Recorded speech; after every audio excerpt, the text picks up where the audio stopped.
பொருட்களை கொண்டு சிவப்பணி செய்க அப்படின்னு ஆணையிட்டாரு.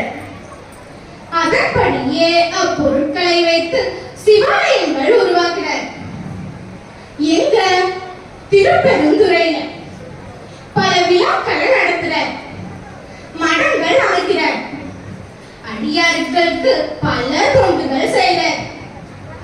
இப்படியே பல நாட்கள் சென்றது. சிவப்பணிகளை செஞ்சுட்டே இருக்காங்க. மாணிக்க வாசகரோட வந்தவங்க சொல்றாங்க, குதிரை வாங்கணுமே, மதுரை செல்லணுமே அப்படின்னு சொல்றாங்க.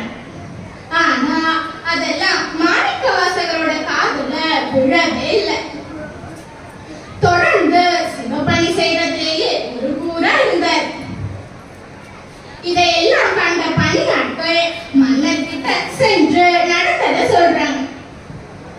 இதை கேட்ட பாண்டிய மன்னன் கோபத்தோட அவரை கூட்டி வர சொல்றார். பணியாட்கள் மீண்டும் திருப்பெருந்துறை செல்றாங்க. சென்று அரசர் தந்த முத்திரையை காமிச்சு மாணிக்க வாசகரை அழைத்து செல்ல வராங்க.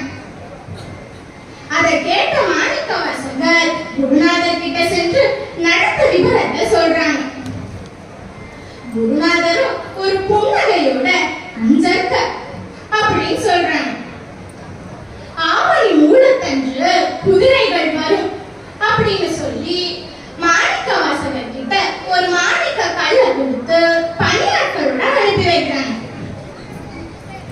குருநாதரை பிரிய மனசில்லாம விடை பெற்று மதுரையை வந்தடைகிறாரு மாணிக்க வாசகர். குருநாதர் கொடுத்த மாணிக்க மணி அரசரிடம் கொடுத்து வருகிற ஆவணி மூலத்தன்னைக்கு குதிரைகள் வரும் அப்படின்னு அரசரிடம் சொல்றார். அரசரோ கோபம் குறைந்து மாணிக்க வாசகரை அன்போடு வரவேற்று உபசரிக்கிறார். அரசரோ ஆவணி மூலத்தன்று குதிரைகளை எதிர்பார்த்து காத்திருக்கிறார். குதிரைகளும் வந்தது.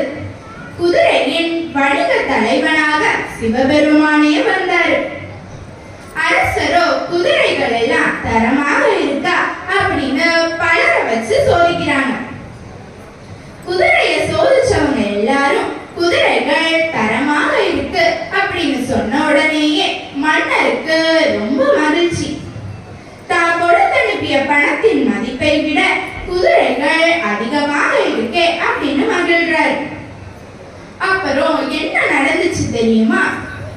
அன்றைக்கு இரவே குதிரைகள் எல்லாம் நரிகளாக மாறி அங்கு இருந்த குதிரைகளையும் அடிச்சு சாப்பிட்டது. இந்த நிகழ்வு அரசருக்கு தெரிய வருது. அவர் மாணிக்க வாசகர் மீது கடும் கோபம் கொண்டு அவரை சுடுமணல்ல கழுத்தளவு குறியில இறக்கி தண்டனை கொடுக்கிறார். ஐயனே, நான் செய்த தவறுதான் என்ன, எனக்கு ஏன் இந்த சோதனை அப்படின்னு இறைவனை வேண்டி வருகிறார். தன்னோட பக்தன் வருந்த இறைவன் பொறுப்பானா?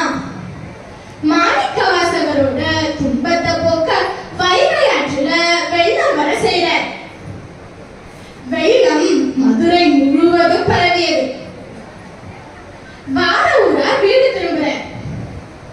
வெள்ளம் குறைஞ்சபாடே இல்லை. மக்கள் எல்லோரும் மன்னர் கிட்ட போய் முறையிடுறாங்க. மன்னரும் அமைச்சர்களை வரவழைச்சு ஆலோசனை செய்யறாங்க. அதற்கு அமைச்சர்களோ மாணிக்க வாசகரை துன்புறுத்தியதுதான் இதற்கு காரணமா இருக்குமோ அப்படின்னு மன்னர் கிட்ட சொல்றாங்க.